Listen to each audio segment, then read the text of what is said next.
अस्सलाम वालेकुम गाइस। आज मैं एक पाकिस्तानी शायर की नज़म पढ़ने जा रही हूँ जिनका नाम है शोएब सिद्दीकी और इनकी नज़म का नाम है रायगानी। रायगानी का मीनिंग होता है वेस्टेज। So let's start. मैं अपने कमरे में पिछले 31 दिनों से फ़कत इस हकीकत का नुकसान गिनने की कोशिश में उलझी हुई हूँ कि तू जा चुका है। कि मैं अपने कमरे में पिछले 31 दिनों से फ़कत इस हकीकत का नुकसान गिनने की कोशिश में उलझी हुई हूँ कि तू जा चुका है। तुझे रायगानी का रत्ती बराबर भी अंदाज़ा नहीं है। तुझे याद है वो ज़माना जो कैंपस की पगडंडियों पे टहलते हुए गुजर गया था। तुझे याद है कि कदम चल रहे थे, कि एक पैर तेरा था और एक पैर मेरा था। कदम वो जो धरती पे आवाज़ देते कि जैसे कोई रागा मुतरिबों का। कदम जैसे सापा गमा पागा सारे, वो तबले की तिरकट पे तक दिन दिनादिन बाहम चल रहे थे, कदम चल रहे थे।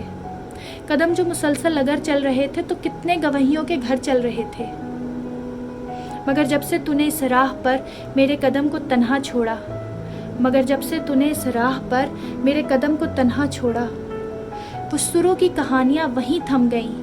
कितनी फनकारियाँ, कितनी बारीकियाँ, कितनी कलियाँ बलावल गवैयों के होंठों पे आने से पहले ही फना हो गईं।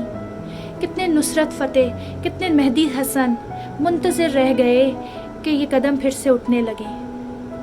तुझे मालूम है जिस घड़ी मेरी आवाज़ सुनकर तू एक ज़ाविये पर पलटकर मुड़ा था, उस ज़ाविये की कशिश में यूनान के फ़लसफ़ी ज़माने की तरतीब को बर्बाद कर कर तुझे देखने आ गए कि कैसे अपनी सीधी लकीरों को ख़म दे सकें, कि कैसे अपनी सीधी लकीरों को ख़म दे सकें, अपनी अकड़ी हुई गर्दनों को लिए अपने वक्तों में पलटें ज्योमेट्री को जन्म दे सकें। आज भी कई फ़लसफ़ी अपने फीके ज़मानों से भागे हुए हैं, अब मेरे रास्ते पे नज़रें बिछाए हुए हैं। अपनी दानिश में वो यूँ खड़े हैं कि जैसे कि दानिश का मिंबा यहीं कहीं है, मगर मुड़ के तकने को तू ही नहीं है। तो कैसे कोई फ्लोरेंस की गलियों में दाविंची उठे, कैसे हिस्पानिया में कोई पिकासो बने, ये सब तेरे मेरे इकट्ठे ना होने की कीमत अदा कर रहे हैं। तेरे ना होने से हर एक ज़मां में, हर एक इल्मो फ़न में, हर एक दास्तान में कोई भी चेहरा ताज़ा नहीं है, मगर तुझे रायगानी का रत्ती बराबर अंदाज़ा नहीं है। शुक्रिया।